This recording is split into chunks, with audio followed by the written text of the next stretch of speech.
Eder. Mac. Pallister. In una svolta degna di un episodio di una commedia noir, Fulvio Covalero, il tenente Colombo della Domenica, è autoproclamato esperto di tutto ciò che non ha senso.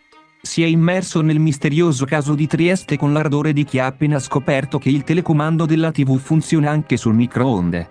Con un colpo di scena che ha lasciato il pubblico a bocca aperta, più per l'assurdità che per la rivelazione stessa, Fulvio ha gettato la sua ultima teoria nel calderone già traboccante di congetture sulla tragica scomparsa di Liliana Resinovic. Amici, seguaci, e voi, due gatti randagi che mi guardate attraverso la finestra. Ho una rivelazione che cambierà il corso di questa indagine, esclama Covalero in un video che sembra girato con l'unico scopo di rendere il giallo ancora più intricato. Liliana, o come mi piace chiamarla, Lilly, era immersa fino al collo in una storia d'amore degna di un romanzo rosa scritto da un algoritmo su Twitter. La nostra Lilly era in fiamme per il Gran Premio di Abu Dhabi 2021, ma non per il motivo che tutti pensano. Con una serietà che farebbe invidia a un presentatore di televendite notturne, Covalero prosegue, non era per la velocità, né per l'adrenalina. Era amore, puro e semplice, una passione segreta infuocata per Max Verstappen. Sì, avete capito bene, lasciate che il mondo sappia che Liliana e Max probabilmente non si sono mai incontrati. Ma se l'amore conosce davvero nessun limite, chi siamo noi per giudicare?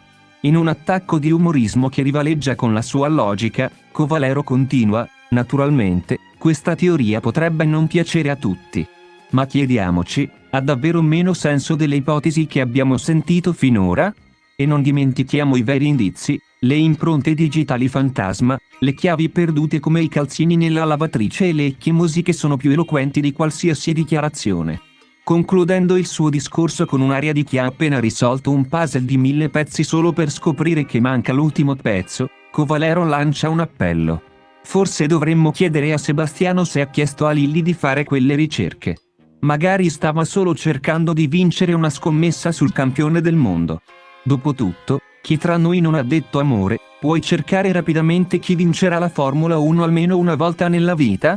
E così, con un misto di ironia e una dose eccessiva di teorie al limite dell'assurdo, Fulvio Covalero ha aggiunto un altro capitolo alla saga che ormai tiene banco nelle chiacchierate di bar e nei forum online. Che sia stato per amore, per scommesse o semplicemente per il piacere di complicare ulteriormente le cose, una cosa è certa, il mistero di Trieste ha trovato il suo improbabile eroe in Covalero. O forse solo un altro narratore in un racconto già troppo intricato. Ricordiamo che Fulvio disse al canale di Eder che il suo alibi per il 14 dicembre stava proprio nell'aver visto infiniti video di Formula 1. Ciò può fare pensare che nelle ultime ore ci sia stato un contatto tra lui e Lilly. Ehi, non dimenticare di iscriverti a questo canale.